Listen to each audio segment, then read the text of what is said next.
দুই সিজদার মাঝখানে এই দোয়াটি পড়ুন, বড় 5টি মহাপুরস্কার ইনশাআল্লাহ আল্লাহ তাআলা আপনাকে পুরস্কৃত করবেন। দুই সিজদার মাঝখানে যদি এই দোয়াটি একবার পড়তে পারেন বড় 5টি পুরস্কার পাবেন। বড় 5টি পুরস্কার কি কি আমি যদি আপনাদেরকে বলি, 1 নাম্বার রিজিকের টেনশন থাকবে না, 2 নাম্বার আল্লাহ তাআলা আমাদেরকে হেদায়েত দিবেন, 3 নাম্বার আল্লাহ পাক আমাদেরকে ক্ষমা করে দিবেন, 4 নাম্বার আল্লাহ পাক আমাদেরকে রহমত দিবেন, সর্বশেষ আল্লাহ পাক শান্তির আমাদেরকে ব্যবস্থা করে দিবেন। সুবহানাল্লাহ বিহামদি। এজন্য দুই সিজদার মাঝখানে যদি আপনি এই দোয়াটা পড়তে পারেন একবার, রিজিকের টেনশন থাকবে না, কোনো কিছুর চিন্তা থাকবে না, কোনো কিছুর অশান্তি থাকবে না, আল্লাহ তাআলা আপনাকে হেদায়েত দিবেন এবং আল্লাহ তাআলা আপনাকে ক্ষমাও করে দিবেন। এই 5টি মহাপুরস্কার আল্লাহ তাআলা আপনাকে পুরস্কৃত করবেন। কেননা বুখারীর বর্ণনা এসেছে, বান্দা যখন নামাজ পড়ে, নামাজে দাঁড়িয়ে যায়, ইযা কানা আহাদুকুম ফিস সালাতি ফাইন্নাহু ইউনাজি রাব্বাহু, সহিহ বুখারীর বর্ণনায় আবওয়াবুল মাসাজিদ অধ্যায়ের মধ্যে এসেছে 159 নম্বর হাদিস। আল্লাহর হাবিব সাল্লাল্লাহু আলাইহি ওয়াসাল্লাম বলেন, যখন কেউ নামাজে থাকে তখন সে তার প্রভুর সাথে মোনাজাতে গোপন কথাবার্তায় রত থাকে। কাজেই তার ভেবে থাকা উচিত কিভাবে সে কি বলে তার প্রভুর সাথে মোনাজাতে কথা বলবে, এই নিয়ে তারই ভাবা উচিত। এজন্য যখন কেউ নামাজে দাঁড়িয়ে যায়, নামাজের মধ্যে থাকে, সে তার প্রভুর সাথে গোপন কথাবার্তায় রত থাকে। এজন্য দুই সিজদার মাঝখানে যদি এই দোয়াটা পড়তে থাকি আমরা 5টি পুরস্কার। 1 নাম্বার হচ্ছে রিজিকের টেনশন থাকবে না, কোনো কিছুর অভাব থাকবে না। রিজিকের টেনশন নিয়ে আমাদের অনেকের অনেক টেনশন আছে, দেখা যায় কখন কি করব, ওইভাবে টাকাও ইনকাম করতে পারতেছে না, রিজিকের টেনশন আছে। আবার অনেকের অনেক টাকা আছে, অনেক কিছু আছে, সব কিছু আছে, টাকা পয়সা যা কিছু আছে সব আছে, কিন্তু শান্তি নাই। এজন্য শান্তিরও ব্যবস্থা করে দিবেন। আবার অনেকে অনেক গুনাহ করে ফেলছেন, জীবনটা পাপে দ্বারা ভরপুর করে ফেলছেন, আল্লাহ তাআলার কাছে মাফ চাইলে আল্লাহ তাআলা ক্ষমা করে দিবেন।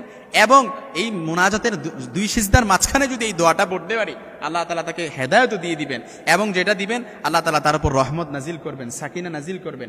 রহমত নাজিল করলে কি হবে বিষয়টা, আপনার দেখেন কোনো কিছুর আপনার কোনো সময় আপনার পেরেশানি থাকবে না, উদ্বেগ উৎকণ্ঠা থাকবে না, দুশ্চিন্তা থাকবে না, যেহেতু সবসময় আল্লাহর রহমত আপনার উপর নাজিল হচ্ছে। এই জন্য নামাজের মধ্যে আমি বলবো দুই সিজদার মাঝখানে এই দোয়াটি আজকেই পড়বেন, ইনশাআল্লাহ 5টি মহাপুরস্কার আল্লাহ তাআলা আপনাকে পুরস্কৃত করবেন। আমি যদি দোয়াটি আপনাদেরকে বলি, একটু আমার দিক অ্যাটাচমেন্ট বাড়ান। আমি দোয়াটি অনেকে আপনারা পারেন দোয়াটি, তারপর আমি বলে দিচ্ছি। আর যদি কারো মুখস্থ না হয়, এই যে ইউটিউবের মাধ্যমে চলে যাচ্ছে, এখান থেকে দেখে মুখস্থ করে নেবেন। আমি আপনাদেরকে দোয়াটা খুব সুন্দরভাবে, আপনারা আমার দিকে একটু অ্যাটাচমেন্ট বাড়ান। আমি দোয়াটা বলতেছি, আল্লাহুম্মা গফিরলি ওয়ারহামনি ওয়ারযুকনি ওয়াহদিনি ওয়াফিনি।